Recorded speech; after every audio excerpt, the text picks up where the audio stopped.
Good morning, CCH family.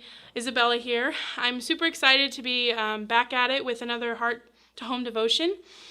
I'm super blessed to be here, and I'm super blessed to be able to share with you all what God has been revealing to me this past couple weeks.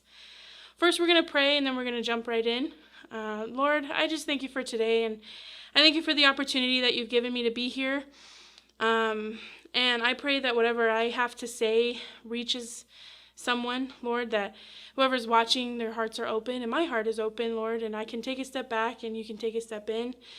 And I just pray for this week, Lord, that your hand is over it and that your hand is over everyone who's watching. And in your name I pray. Amen. So, as you all know, I am young. Often in conversations, how young I am gets brought up, and how I haven't even begun. I hear, just wait, it gets better, in all kinds of sarcastic tones. Growing up, you seem to be put on some timeline according to the world's standards.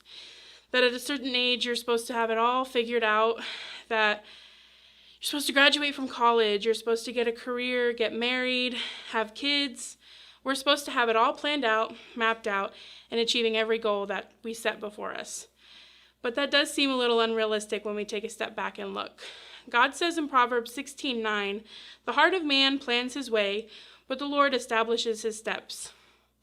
We can make plans all day long. We can have a picture of how our life is supposed to go, but God can have a whole different direction, timeline, and picture at hand.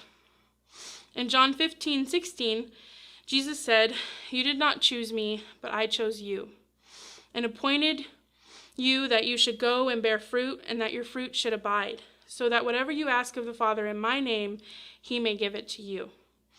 So first, we're to know that we are God's. We are God's children. We are his creation. We are to surrender our life to him, and we're to be in his will. That's how we let him guide our steps.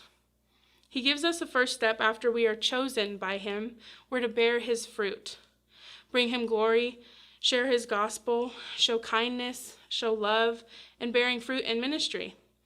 Second, while we are in the business of bringing him glory, we know that whatever we ask in his name, he will give it, whether it's wisdom, direction, discernment, love, patience, kindness. We're to have the confidence in knowing we have a Father who will answer our petitions. God withholds no good things from those who walk uprightly. When we are faced with the question, what is the next step? What does God have for me next? What's my direction? Knowing that if we're bearing that fruit, if we're abiding in him, we are free to the fact that God has and is always equipping you to do what he has planned for you.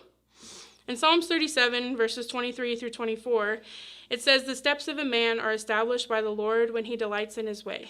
Though he fall, he shall not be cast headlong, for the Lord upholds his hand."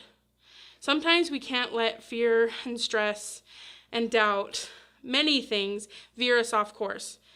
But we can be steadfast, knowing that the Lord is right there with us, upholding us, supporting us, and guiding us back to where we need to be. There isn't a need or benefit to exhaust ourselves to reach the goals and standards of the world, when in reality, hard work and God's grace produces much more fruit than our own exhaustion ever can. Rest in knowing that he will guide you in every decision and every detour you might take, because when we delight in his way, our steps are established. Thank you.